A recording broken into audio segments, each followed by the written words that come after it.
Julian Robles is asked to be released from custody pending his September 24th trial, alleging his constitutional rights are being violated and that the living conditions he's subjected to are substandard.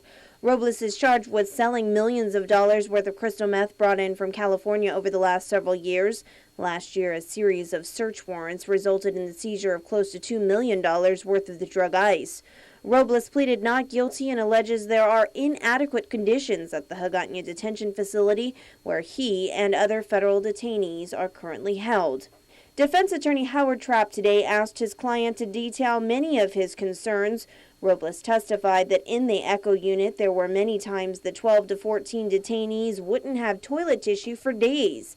He also claims he hasn't been able to get any medical attention for an injured ankle. Robles had complained about a toothache and received prescribed medicine, but testified that he only decided to take the painkillers and not the other medicine that the doctor had prescribed. The defendant has also taken issue with the leaky sinks and toilets in the unit and testified that at least 20 other federal detainees recently signed a petition complaining about the conditions at the facility. While Robles complained that there is no air conditioning or ventilation in his current unit, District Court Magistrate Judge Joaquin Manabusan commented that many families on Guam do not use AC and that it is a luxury. The judge also pointing out that Robles was given the opportunity to move to a different cell but refused because he did not want to be housed with a convicted sex offender. Judge Manabusan told Robles he couldn't be choosy, especially when DepCorp was trying to alleviate his concerns.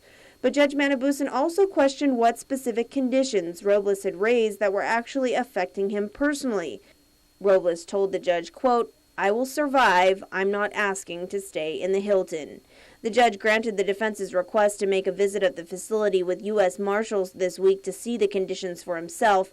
Assistant U.S. Attorney Karen Johnson, however, opposed the request, asking the court not to spend any more time on Robles' request, calling the defendant a hypochondriac with unfounded complaints. Judge Manabusan ordered the marshals to help Robles see the doctor by tomorrow, and the judge's visit of the jail is set for Thursday morning. Reporting for Guam's News Network, I'm Mindy Egan.